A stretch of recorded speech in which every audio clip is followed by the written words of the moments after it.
You're listening to Online Pet Health Podcasts with Dr. Megan Kelly. Continuing education for veterinarian rehabilitation therapists. Learn more at onlinepethealth.com. Hey Vet Rehabbers, the Online Pet Health team is hard at work planning the Vet Rehab Summit. This is our online veterinary rehabilitation conference. This is our 6th year running now. So I want you to bookmark the date in your calendar. It's the 12th of November. Now, this is a live event and you're going to get the most out of it if you attend live. That's why I'm asking you now to bookmark the 12th of November. You don't want to be consulting. You don't want to be going away. You want to be attending the Vet Rehab Summit live. You will have access to the recordings, but you're going to get the most benefit if you attend live. Now, Online Pet Health paid members, you get free VIP access to the event. If you're not a paid member, you can purchase day access, and you can find out more at vetrehabsummit.com. Now, CuraCore are our gold sponsors for the event, and Dr. Narda Robinson founded CuraCore. She has CuraCore Med and CuraCore Vet, and she founded these companies in order to educate both human and veterinary medical professionals to try and give them core knowledge and technical skills that they would need to practice integrative medicine safely, and also she is very focused on basing it on science. So Narda joins us today to discuss cannabis and its use in veterinary medicine. She shares the very interesting story of the first factory that she visited, and this was when the university she was working at was starting to do research on the effects of cannabis. So it is quite an introduction to cannabis. Her and Anae discuss some of the challenges of the research, the different uses for this product in vet medicine, and the endocannabinoid system, and much, much more. Now, if you have your own practice, we have a great download. It's called 12 Free Ways to Market Your Vet Rehab Practice. Online Pet Health members, you can log into the members area and go to the Business Basics section. If you are not a member, you can download this from our free area. Go to www.onlinepethealth.com/12 free ways and you can get your copy.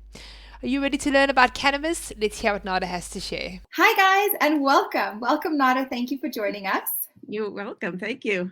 We are going to be speaking about the use of cannabis in veterinary rehabilitation and a little bit in veterinary medicine in general, which is quite an exciting topic. There's so much that we should know, need to know, don't know yet. So I'm really excited to chat about that with Dr. Narda. So without any further ado, Narda, welcome. It's really great to have you here. Please introduce yourself and your interest in cannabis. Yeah, well, thanks for the invitation. I am a veterinarian and an osteopathic physician. So in the States, equal license and training as MDs, but also we learn a lot about ways to optimize the endogenous healing qualities that we have. And now that I became a veterinarian 20-something years ago, we see that in animals too. Yeah, so I taught at Colorado State University here in Colorado for 20 years. And now I run my own school called CuraCore Vet and also CuraCore Med for human instruction. So my main focus is just teaching and advocating for scientific approaches to integrative medicine and rehabilitation. And so when I was at Colorado State, I left in about 2016. Around 2015 or so, we just saw this fast burgeoning interest in cannabis in Colorado. And so the president of the university was getting a lot of requests from people in Denver, in Loveland, just surrounding communities that were growing. They had these grow operations wherever they were, and they wanted to give the university money for investigating the scientific mechanisms and the treatment value of cannabis for dogs. So they approached me because I was the integrative medicine person, and I was like, yeah, I'll help you with that. So this is where the surreality, the surrealness of this experience and journey started, is that we went down to one of these potential funders into Denver, which is a major city in Colorado, and into this old warehouse that had been refashioned into a grow operation with multiple floors, all growing cannabis plants from the little sproutlet to harvesting and drying and preparing. And I was with like one of the top financial people that determined, where funding went, like in the university. So that was surreal that here I was with them, and we went into this marijuana grow facility that you'd never know from the outside because it just looked like an old warehouse, but it had elevators. I mean, and it was filled with people that had obviously been in the cannabis field for a well, they were probably in their late teens and early 20s, so for their relatively, to be, shorter lives, you could tell that they were experienced with growing this stuff. And so, and when we walked in, I was really kind of appalled a little bit, or just turned off by this wave of volatile oils from the cannabis. Like, it's like, I don't know, this smells like a combination of skunk and cat urine, and I don't like it at all. But we went there, we had the whole tour, and I mean, by the time we left, I was like, that is not so bad. And when we went outside, it's like, you know what, I wouldn't mind going back in because I'm sure that those volatile oils were having an effect because they just seep, they can do transdermal, olfactory, all this stuff.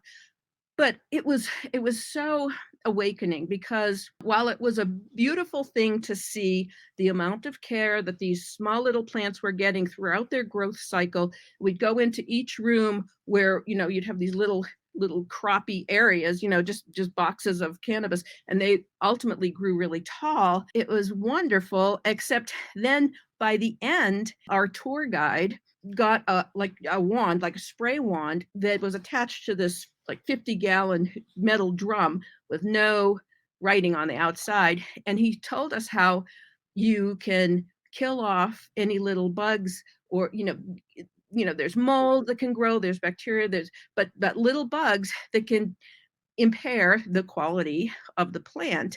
And so you use things that kill those bugs or kill the mold or whatever. And he was showing how you spray it on like the undersides of the leaves so carefully, because they were all so careful. And you wouldn't want this, very expensive plant to be destroyed. But I was like, well, what is that? And so, and then we saw the end, we saw the whole thing like to the end, and they're cutting up the little plants and processing them. But as I got into thinking about what are we going to research with dogs, I thought about those unknown pesticides, and just some of the research, like for the people that would smoke this. I know this is off topic, but if you smoke that and it has who knows what on it, that is a really great way to deliver whatever those chemicals were into your bloodstream. And of course, some of our animals could be exposed to that kind of smoke too. But it just raised awareness for me of the fact that there is no serious regulation about growing. I mean, there's like don't or okay, but we need so much more protection for the public on the quality of products, whether they're human or veterinary, and appropriate testing, so of the quality, and disclosure, transparency. So when we started to work from the university, and just we had people from all over, because they're interested in the textile aspects of hemp, the chemistry, metabolomics lab, all these things, so from all different disciplines. But so where do you go from there? And so for the canine clinical research, then we had the question, do you do edibles like we have in medical marijuana and even recreational? And what are the issues with that? Do you do an extract? Do you focus on one cannabinoid? So like CBD, cannabidiol, which many people will be familiar with, or do you go for the spectrum that some people talk about, the entourage effect of having a lot of different cannabinoids, so cannabis type chemicals like CBD. You wouldn't want too much THC by any means, except some people are experimenting now with that with animals, but just all the different, like hundreds of different products that are in the plant, including what are essentially essential oils, but terpenes, terpenoids, flavonoids, sterols. So plants are complex beings, and it's not like a drug where you have one active ingredient and then some filler. And so that's the next step. How do we research in terms of what do we give them? What's the chemical makeup? How do we make that consistent? How do we make a placebo control? If you can smell these terpenes, then it needs to somehow be disguised if you're going to have the non-active one.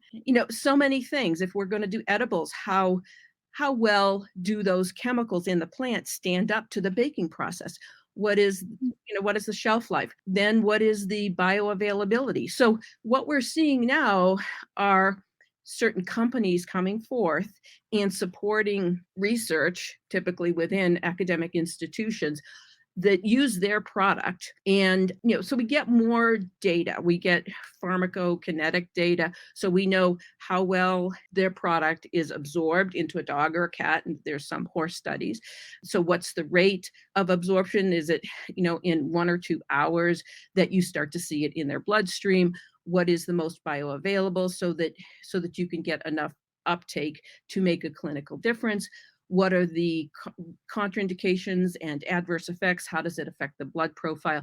So we're a lot further in a relatively short amount of time than we were when CSU was bold enough to take those first steps when the Drug Enforcement Agency, the DEA, or administration, the DEA, was and still is very vague as far as what you can do. I mean, so good for CSU for making those advancements and for still continuing to be leaders in that. But we have so much further to go, but we already know quite a bit. So hope that wasn't too long. Yeah. No, that's quite, I mean, that is quite surreal, that experience. I'm just trying to imagine that being me, and it would have been interesting, that's for sure. So let's chat a little bit about the science and what we know cannabis or cannabinoids to be able to do for our patients. So which applications would we use them for, because they're achieving what exactly? Can you take us a little bit through that? I think that question was very broad, but yeah. Yeah, well, the actions are as broad. So physicians and veterinarians, or people treating animals, have used cannabis historically for ages. I mean, centuries. It goes back to ancient Greece and Asia as well. I have old medicinal bottles that on the label, talk about cannabis and opium and different things. I think even Park Davis used to make cannabis. So that's an old drug company that has been, reabsorbed by other corporations. So the range of applications in the old days is somewhat similar to now, but the studies that we're seeing focus on pain, let's say from osteoarthritis or even cancer.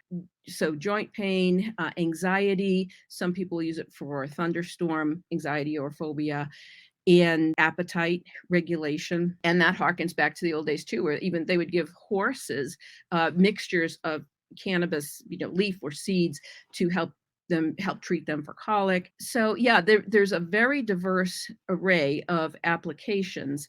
And we see that because of the complexity of the cannabis chemistry, that if you have certain types of strains, or people say chemobars, of the plant, that they might be better in regulating a certain disease than others.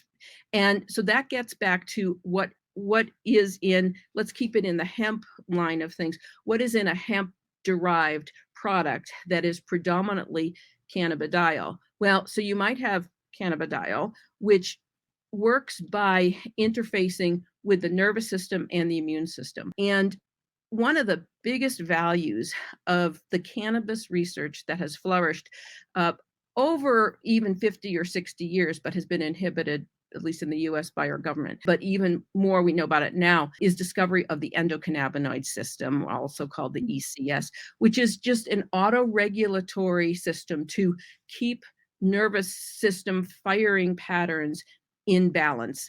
And so rather than be like a drug where, we're going to inhibit like the cyclooxygenase enzyme, or we're going to have anti-nerve growth factor, we're going to target something and kind of demolish it or inhibit it in a big way.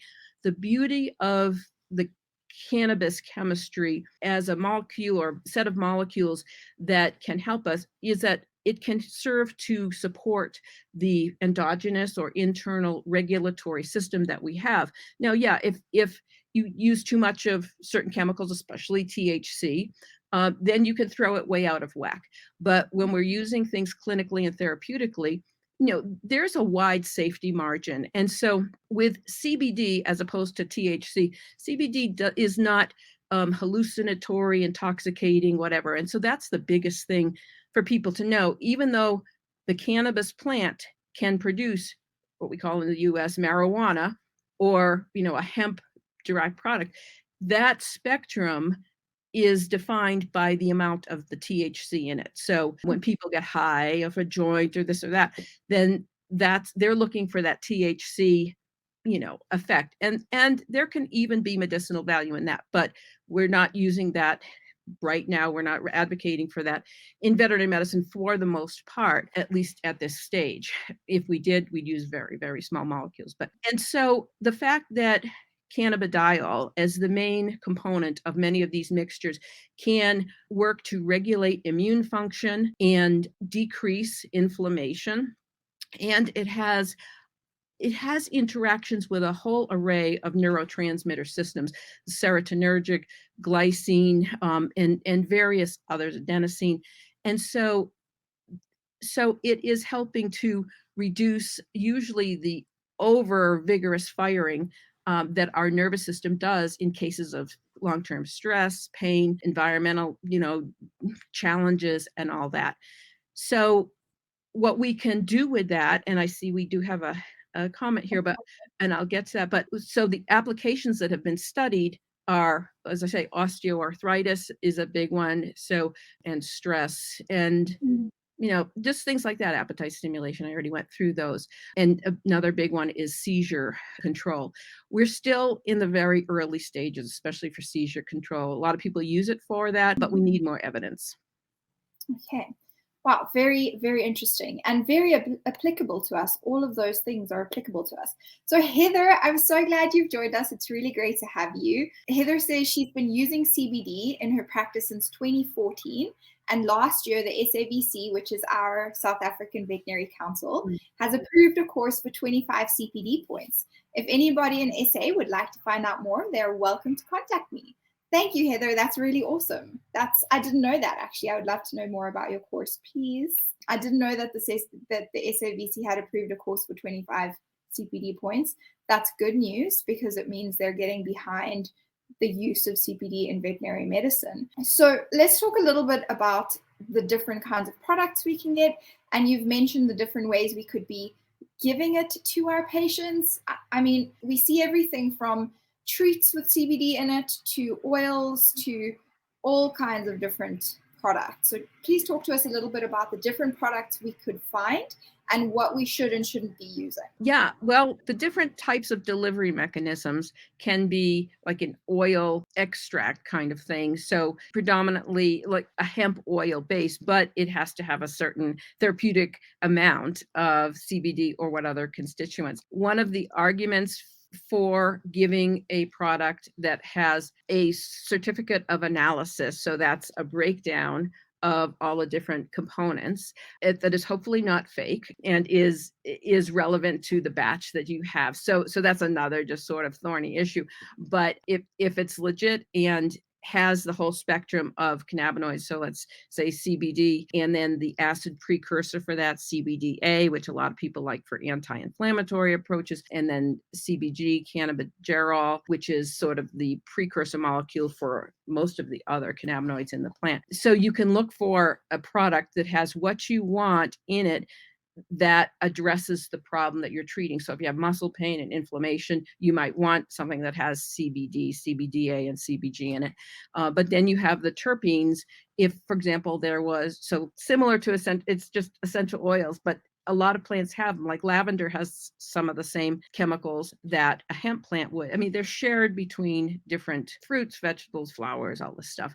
And so we can make use of that if we want to calm an animal down or rev them up. Maybe they're an old dog and they're just dragging around the house. They might want something like limonene that is from citrus that has more of an awakening, rejuvenative aspect versus linalool, which is similar to what is in lavender, which is more calming. There are things that are more physically relaxing, like myrcene, which mangoes have. So it's really exciting to just learn about the botanical chemistry of cannabis. And there's even just one product from black pepper that that hemp or cannabis will have, and that's beta caryophyllene, and that is actually going to interact directly with the CB2 receptors in the endocannabinoid system and has anti-inflammatory effects. So it's like, oh, that's great. So black pepper even could do some of this. So anyway, education about what the chemistry of cannabis can offer would be of value, or if you can read up on what that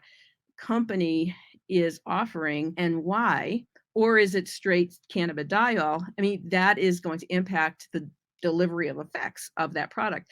Some people have said that if you took a straight cannabidiol CBD preparation, which wouldn't smell because CBD and THC are both, you can't smell them.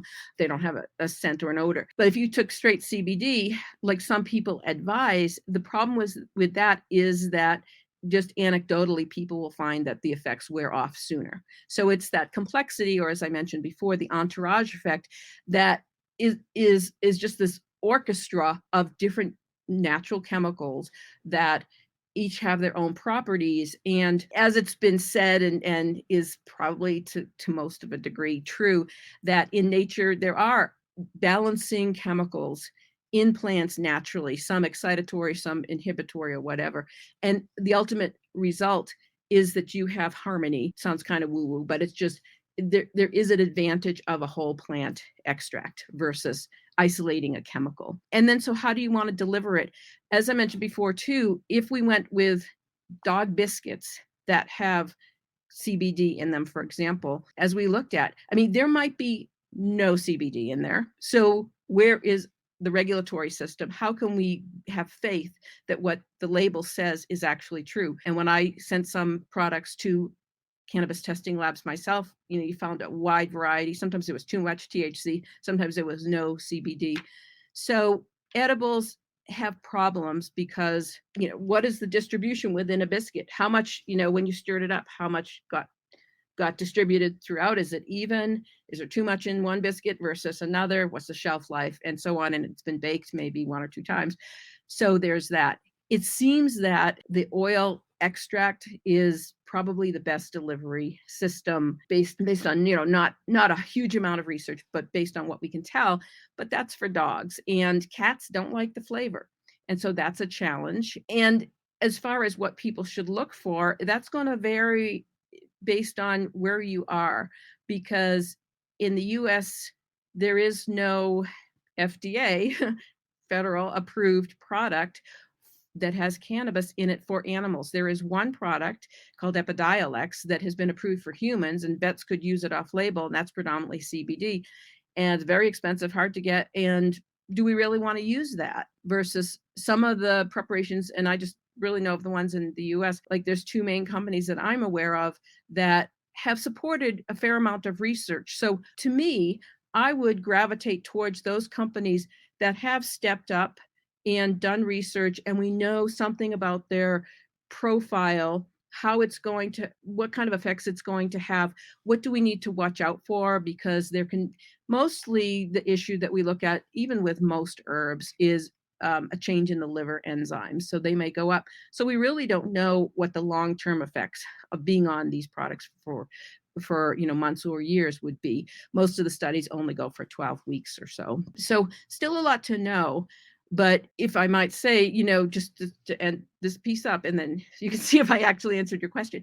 But when we compare what the safety is of most cannabis products, from what I can tell, it is way safer than most of the drugs that are available. And I think we've been cultivated to just accept, okay, yeah, you might get an ulcer, you might have GI bleeding, liver changes and drug interactions and all this stuff. So we've been conditioned, I think, to be a little bit more accepting of whatever drugs have as their profile, and that's just the lay of the land. But then people get like, oh no, it's going to change liver enzymes. Well, we can't use it, or we don't know exactly every little last piece of how it works. Oh, we can't use that. Well, there's a lot of drugs that we use in veterinary medicine that we don't know everything about, and that are far more risky than cannabis. So it's, again, the education piece is that we need to have a critical view of everything that we do: drugs, surgery, herbs,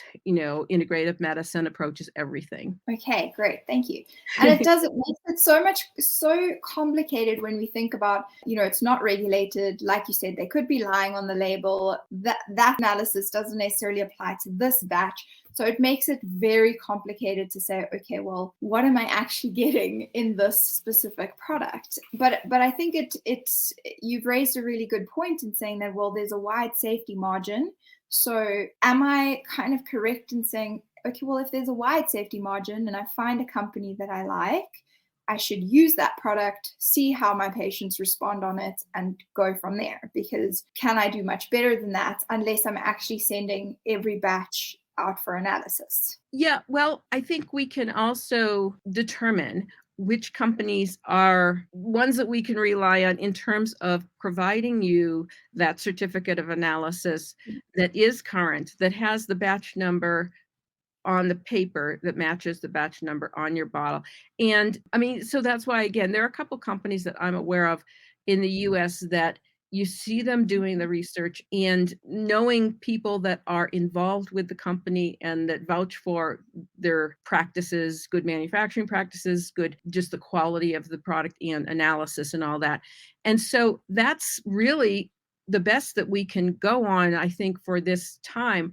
And that if it's transparent and you can see what the profile is, you can see what's in there, you can see what the papers are and what values they had. And, if it doesn't have the full profile of terpenes or other chemicals that you want, I mean, ultimately, if we can get more sophisticated, like in human cannabinoid medicine, that we could, if there was another product that we liked that had a different profile, but we wanted a little bit of both, conceivably, you could recommend, okay, take 2 drops of this one and, 3 drops of the other once or twice a day.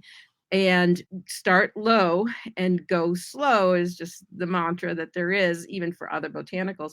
So we start a very low dose and then titrate up to clinical effects. And then, will they become a little bit tolerant of it later or whatever? Then the fact that there is a wide safety margin, again, these companies have to scrutinize not only the contents of the plant stuff, but microbes, heavy metals, other, the fungi, and just things that you don't want, dirt. I mean, there's all these kinds of things, petroleum distillates for getting the oil extract. So there's lots of things that could be bad that could be in there. So rather than going to the local gas station, not that gas stations are bad, but just, you get that company, and if you can rely on it and they are doing good work, then that's something to watch for and possibly rely on. But again, at least with the papers that are out there saying we don't know what the long-term effects are, we don't know what the actual physiologic impact is of them having higher liver enzyme values when they're on for a while. Is that a problem? What is the drug interaction capacity of a certain chemical with other things? And so, like with one of the CSU studies that has come out looking at seizure control, they didn't find clinically that the CBD preparation interacted negatively with the multiple anti-epileptic drugs that these animals were often on. So that's good, but there is a capacity in the literature shown that cannabinoids can interact with other drugs. And so that's going to change the processing. Could it make the other drugs more toxic or less effective? So that's this whole other dimension that is part of doing botanical medicine that everybody should have familiarity with. So it's different than prescribing a drug. And that's why with botanical medicine, there's so much science to know before we try it in any animal, and where might it be contraindicated. And then the other thing is cannabis even appropriate? So we have to do a good diagnosis. What are we treating? What are our goals? So another little aside, I and a human pediatric neurologist had applied for funding. We were going to test just the effects of medical cannabis in children with intractable seizures. So, I mean, really bad congenital seizures. As we were talking about this study, he mentioned that when he has seen kids with these unending seizures, like the first step shouldn't be which cannabis agent should we give you. The first step is, why are these seizures happening? And it could be heavy metal toxicity in some of these or something else. So I'd say before we even jump to treatment, let's make sure that the diagnosis is solid and that we aren't committing errors of omission by doing something else that should be done. I mean, I usually try to approach things non-surgically, but what if there is a tumor that is doing something? Let's address that proactively and not delay. And then we could use cannabis in other ways. Okay. Yeah, I really like that. So chat to us a little bit more, Nada, about what we should be aware of that can go wrong. So you've highlighted now that we need to be, a diagnosis is important. So as with everything, this is the basis of what we do. If we don't know what we're treating, we're off to a bad start. So, so what else do we need to be aware of what can go wrong and what should we do about it? Yeah, good question. So will we look for the side effects? So probably the most common side effect would be sedation. And maybe they will adapt to that or not. So monitoring the dose and adjusting as necessary, because for pretty much all herbs across the board, even if somebody says, oh, give such and such amount, there is likely no research supporting that dose, or if there is, there's one study. So cannabis has led the way in terms of doing these analyses so that we can get a better handle on which doses we should use. But so that's why we start low and go slow, because we don't want to just pound them with this and then have them, over sedate or have them be nauseated, vomiting, have vomiting. For the cannabis mixtures that might have not been so honest or have not done the due diligence for testing to make sure there's not excessive amounts of THC, like even back in when I was starting research with CSU on this and found products that had too high of THC. So they were technically marijuana and not hemp products. But with the variability, if you saw signs of THC toxicosis in these animals, you'd know, oh, wait, there's something different going on here than should be explained by cannabidiol in the other constituents. And so staggering, just a little bit hallucinatory, things like that, then you might even switch products. And so that's what some clients will find, is that one product just did not do what another product could. And I mean, that's part of just the chemistry of what's in there that can vary quite a bit, and the delivery mechanisms, et cetera. So it's just good to, again, for most herbs, once you start on them at a lower dose, check the blood profile, chemistry profile and such, within probably about 6 to 8 weeks. See where you are, and then do some more measurements in another 2 to 3 months, perhaps, and just note, are any aberrancies coming up and what's happening clinically. So I think that's kind of it. If there were other medications on board, sometimes what you'll see as a side effect is that you really could have cut back on the anti-inflammatories or even the seizure medications. But I'd say to do so in conjunction with your veterinarian. Does that kind of answer your question? Yeah, it does. I think there's also a component of, so you were talking about trying different products and one might do what another doesn't. Is there also quite a bit of the individual patient's, their body and their chemistry that play a role there? So one product might work for this patient while another doesn't, but it's more to do with the patient than the product? Oh, that's a super excellent point. Yes. And while CBD, so we talked about the endocannabinoid system, and that, I mean, not to get into the weeds there, but there are two main receptors, CB1, which is more the brain and spinal cord, and CB2, which is more like the immune system and peripheral nerves. And so we know that CB2, cannabidiol, tends to engage with the CB2 more, but just the endocannabinoid system in itself is such that what it means is that we have internal chemicals that are made from arachidonic acid on our membranes and stuff. So we already have this system inside us that is responsible for how something like THC or CBD, will work. But we have the capacity to produce chemicals ourselves, and that has always been there. It should be taught in medical and veterinary school about how the neurotransmitters that we call endogenous cannabinoids, endocannabinoids. But it's just a name. They're not structurally the same as the THC and CBD. But that said, just like you could have maybe a serotonin kind of relative deficiency or just changes in other neurotransmitters, what's been coming up in the research is that you could have an endocannabinoid deficiency syndrome. So people that have maybe fibromyalgia, I think migraines, maybe even inflammatory bowel disease, I believe, just different problems that your internal system is not working as it should to auto-regulate and restore homeostasis and function, that when you add exogenously a cannabinoid kind of preparation, that works because you didn't have enough yourself, or maybe your enzymes that degraded your own internal chemicals were too active. And drug companies are sure looking at this. They want to find out ways to manipulate your endogenous system by inhibiting enzymes for breakdown and all that stuff.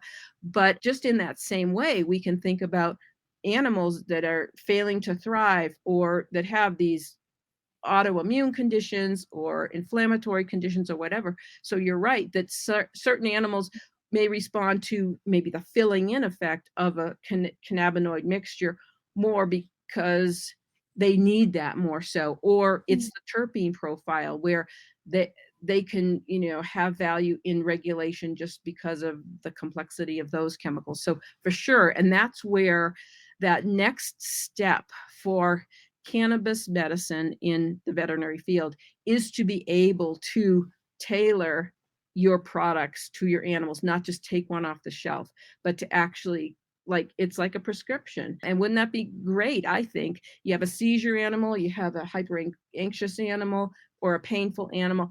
Those all could use somewhat different preparations instead of one size fits all. That is so interesting. I think it's mind-blowing to think. You mentioned earlier, like, plants have a whole profile. They're not just made up of one thing. And yeah, it's really exciting to think about what that means if we're using them in their whole or in their parts instead of just one active ingredient or one component to create homeostasis, to help rebalance and bring back normality to the body.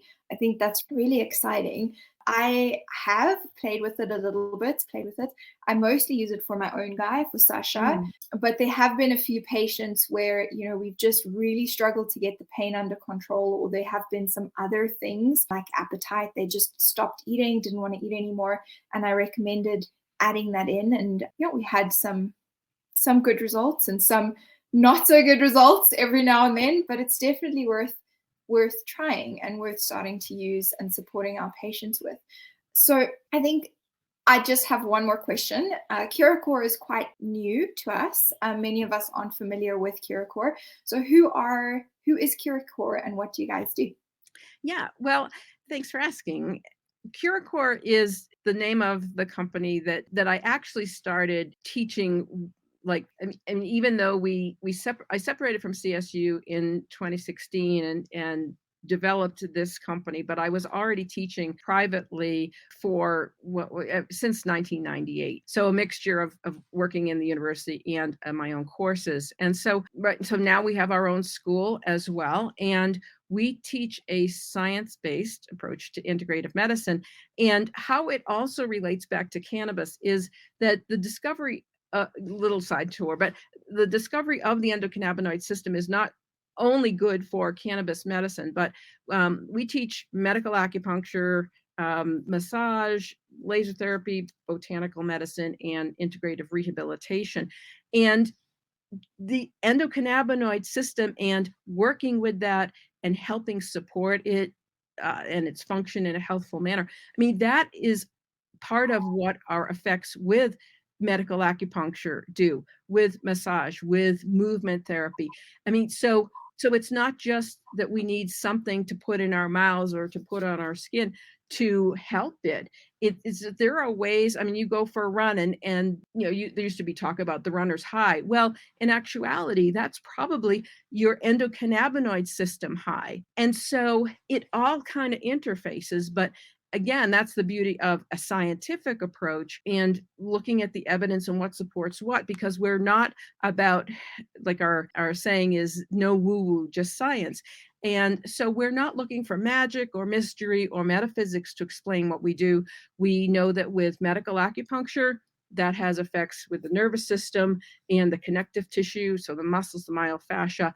And so that's how we approach all the different disciplines that we teach. And so that's the vet side. And then I have a corollary for the human side. And like I'll be seeing human patients this morning. And because we're all animals, we're all on a spectrum. But yeah, that's what CuraCore Vet does. And so several years ago, about 2018, we began teaching rehabilitation. And our approach, we call it integrative rehabilitation in physical medicine. So it includes the various integrative aspects that we already teach and physical therapy approaches and some of the osteopathic influence from my background in physical medicine. But our orientation is more non-surgical than some of the others. So surgery, if needed, I suppose is okay, but I have a real bias against the TPLO procedure. I've written about that. But anyway, there are so many ways that we can augment body strength, neural and muscular control over joint integrity, and core balance and strengthening, and also treating the body not as a vat of chemicals that you put more chemicals in to regulate it, but actually, what does movement have to offer? What does, touch? How can we regulate the body with that and sophisticated, palpation and treatment? And then, of course, acupuncture, so many decades of research and thousands of studies that the mainstream likes to disavow or just ignore. And so it gives integrative medicine a bad rap, but adding the two, integrative medicine and rehab, I just can't envision working without that, because a lot of the people that learn from our acupuncture courses, they say, the acupuncture was a game changer in terms of controlling the pain that these animals were having that the other modalities didn't fully address. But now, by regulating the endocannabinoid system and the endogenous opioid system and relaxing these myofascial strain patterns, that the animals can do better, they can recover more fully, activating endogenous stem cells, et cetera. But yeah, I mean, laser therapy, the whole thing. And so let's go for that first. Like, cruciate injury is not an emergency. So the things that aren't for sure surgical, or that we think they might be needing surgery at this point, but really, like with disc disease, so many animals don't need surgery. And we see medical acupuncture related techniques and the physical medicine and rehab, you get them going again. The spinal cord can heal.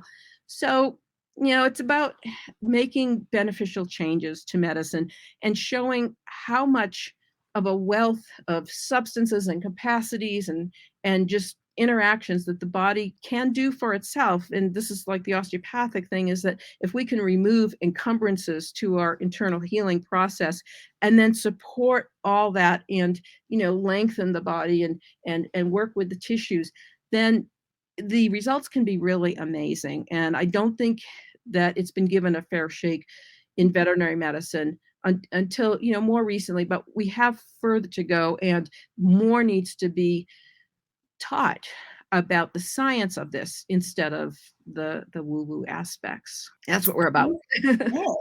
Yeah. Okay, I love it. I think you've given us quite a few things to think about and to look forward to in the coming months. I think we should have some more conversations. You've touched on a few very interesting topics there, so definitely some further exploration. Thank you, Narda, for joining us. Oh, it's a pleasure. Look forward to speaking to you again. Have a great day, guys. If you enjoyed this podcast, please hit the subscribe button so you get notified every time I load a new podcast. And please, if you get a moment, head over to Stitcher or iTunes and leave me a review. It's a really lonely job being a podcaster, and so the only time I get to hear from you or know that you're out there is when I get a review. And know that I read every single one of your reviews. So to those of you that have left reviews, I want to say a very, very big thank you. Every time we get a review, it really helps to get the Veterinary Rehabilitation podcast out there to all the vet rehabbers all over the world. All right, vet rehabbers. So if you are looking for more continuing education in the field of veterinary rehabilitation, head over to onlinepethealth.com. Go be awesome, guys.